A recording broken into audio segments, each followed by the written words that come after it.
My name is Megan Bagwell. I'm the Director of Administration for the Office of the District Attorney here in the 12th Judicial District. Standing behind me is District Attorney Ann Kelly, that is Kelly, who you'll be hearing from shortly.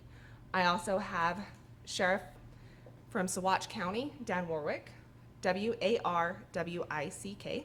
Chaffee County Sheriff, Andy Rorick, Rohrich, and Colorado Bureau of Investigation, Agent in Charge, Chris Adams, ADAMS. After District Attorney Ann Kelly's statement, she'll be available for a few questions. Any other questions after that can be directed to media@da12.state.co.us. Thank you.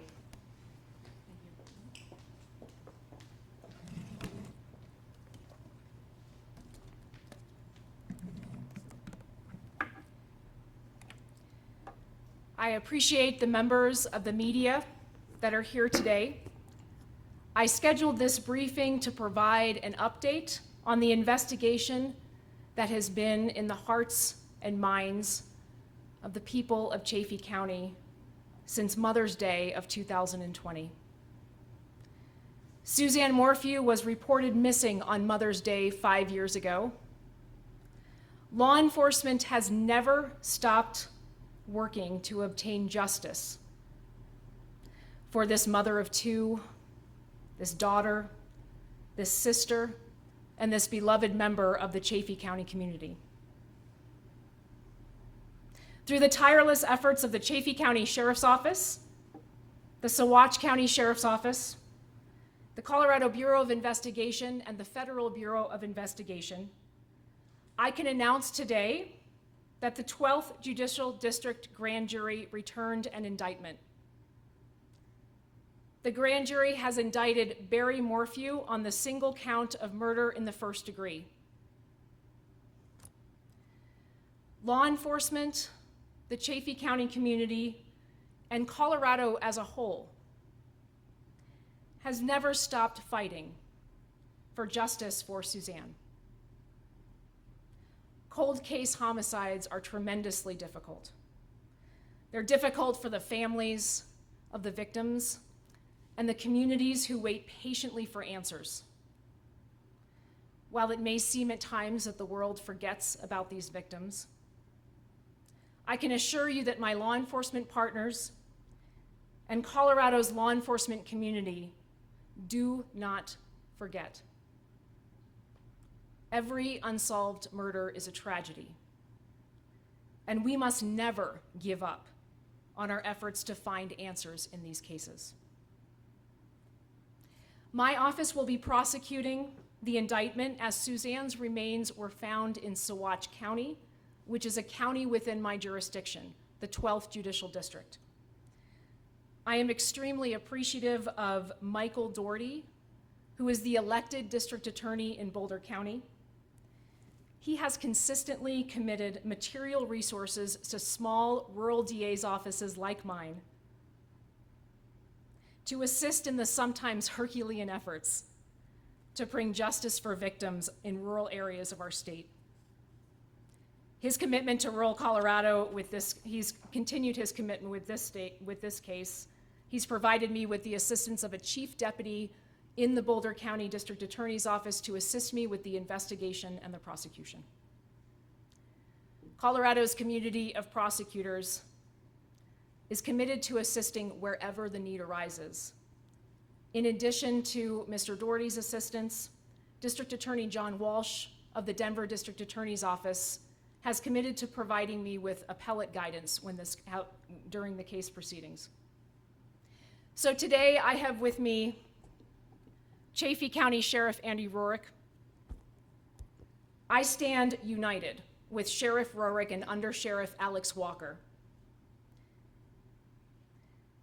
I stand united in announcing this indictment.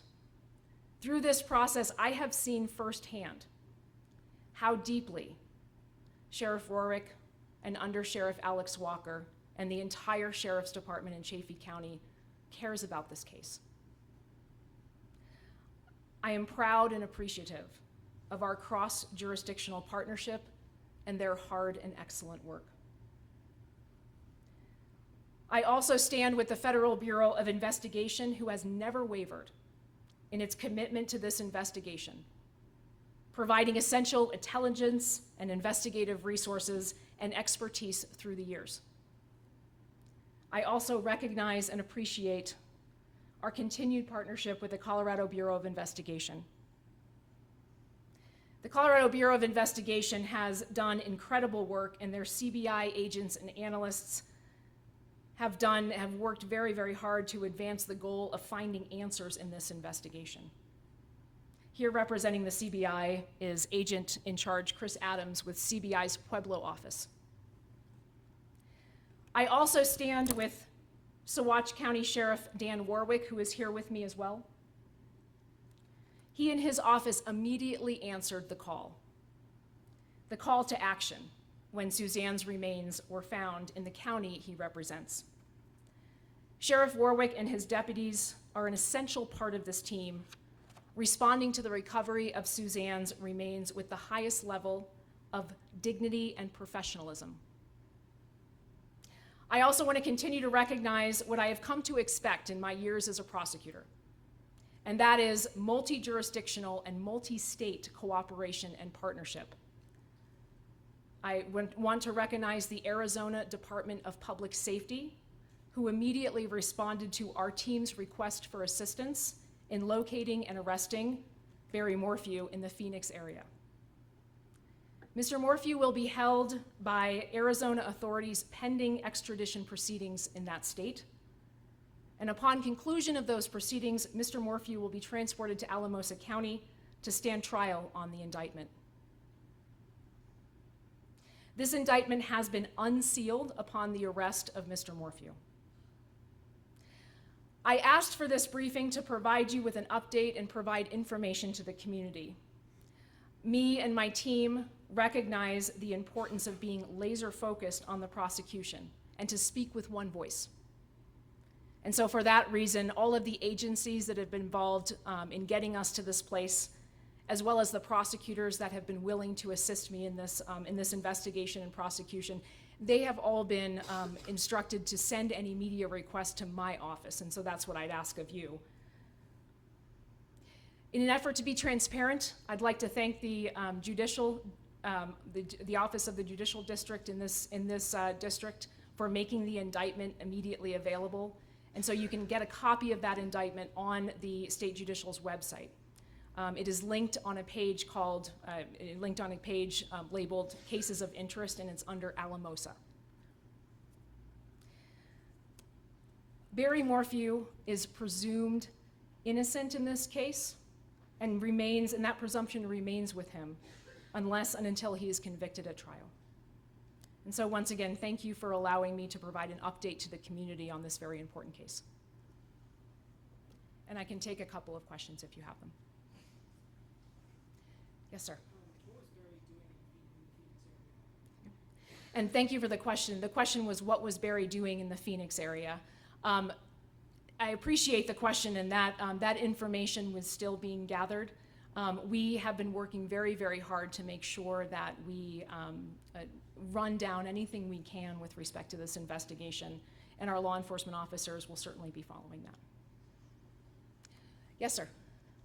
In the indictment, you noted a pharmacology expert testified that ban would render the recipient unable to resist any constrictions to the recipient's ability to breathe. Do you believe the dosage of ban was so great it killed her, or that she was so incapacitated she was strangled herself? And thank you for that question. I am looking forward to having our team present all of those facts in a court of law. Obviously, I would like to be able to provide my comments, but my ethical obligations will not allow me to. However, I am very appreciative of the Judicial Department for making that indictment available, and I look forward to having our team present this case in court. Yes, ma'am. Why now? That's a great question. And so we, as prosecutors in Colorado and law enforcement in Colorado, we are very dedicated to making sure that we don't forget the victims of cold case homicides. But we also understand that it is so important to make sure that we have done everything we can to bring a case to court And we are proud of the work that we've done. Every victim of homicide, murder in Colorado deserves that kind of attention, deserves that kind of work from law enforcement. And I would say that having the opportunity to work on these cases and to bring justice for these victims has been very important to me. Yes? Yeah, let me. Okay. Yes, sir. Was Morphew surprised at all when he was taken to custody? Was he expecting this? And thank you for that question. The question is whether or not Morphew, what Mr. Morphew's reaction was. And I can tell you that that's going to be part of the case, and we look forward to presenting that in front of a jury. Yes, sir. So the male DNA was found in Suzanne's car. Are you guys moving forward? Are you guys using that evidence for his trial? Tell us more about that. And thank you for that question. The indictment has a wealth of information about that particular topic, as well as the probable cause that supports the arrest in this case. And obviously, we are going to do everything we can to make sure that justice is done for Suzanne, and that includes being as thorough as we can about the facts of the case. Another question. When you arrest Barry in Arizona, so that's still investigating right now with Arizona law enforcement? So the Arizona Department of Public Safety has been an incredible partner for us.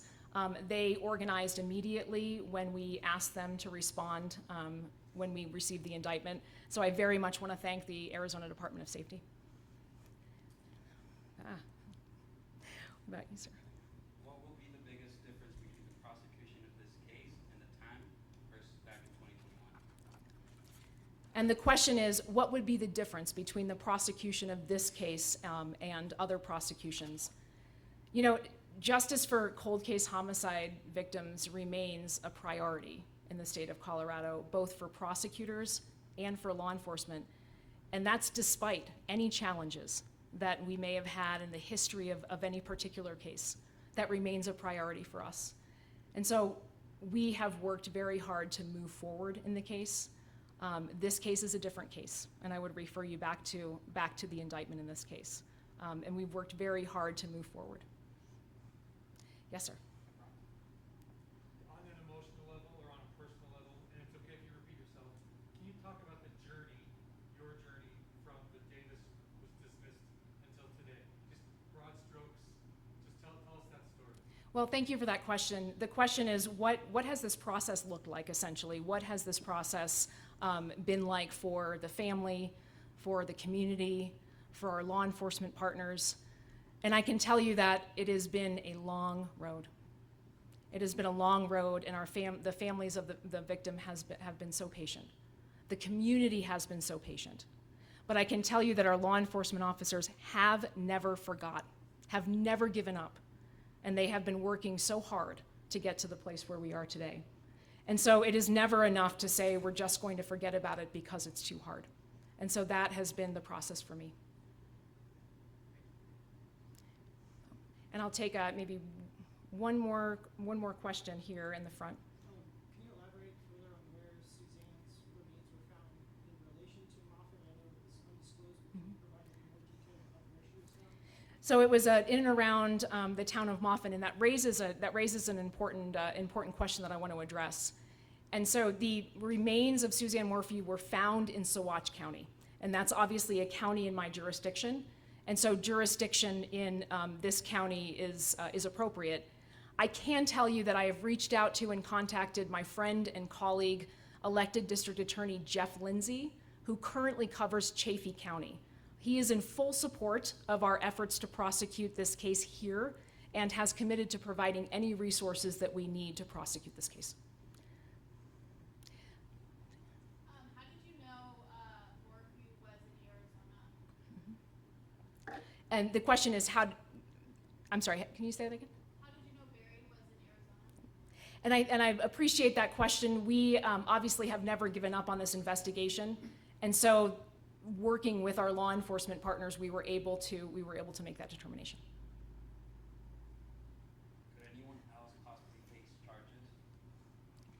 So right now we have the indictment in front of us, and we're committed to working hard to get that done. So, and this will be the last question. Thank you so much. Just one last question. From a community perspective, through a lot with the district attorney's office. And we've watched you take it over and repair it, stand here with law enforcement, something this community might not have seen in the past. We've watched you build a staff. Now we're at the point where we've got all kinds of television cameras here because you've done what you've done in this particular case. Speak to what kind of satisfaction you have and gotten here, and is the job done with your staff, and can you now move forward? Well, and thank you. The question relates to the status of our district attorney's office and how and where we've been in the last 3 years. And thank you for the question. The effort that we undertook to come to the San Luis Valley, that I undertook to come to the San Luis Valley and build the district attorney's office was quite tremendous. But I can tell you that the collaboration of prosecutors across the state to assist me, to assist my staff, to assist law enforcement has been absolutely tremendous. It is a testament to how strong our law enforcement community is and how united the prosecutors in the state of Colorado are. And so assisting me in building the office in the San Luis Valley, that is a testament to the assistance that I've received across the state. So thank you for the question. Thank you for what you've done. One last question, and when do you expect Barry Morphew to show up in court? Thank you. So he's currently being held by the authorities in Arizona. He will go through a process of extradition, and when that process concludes, he will be then transported back to Colorado. So thank you so much.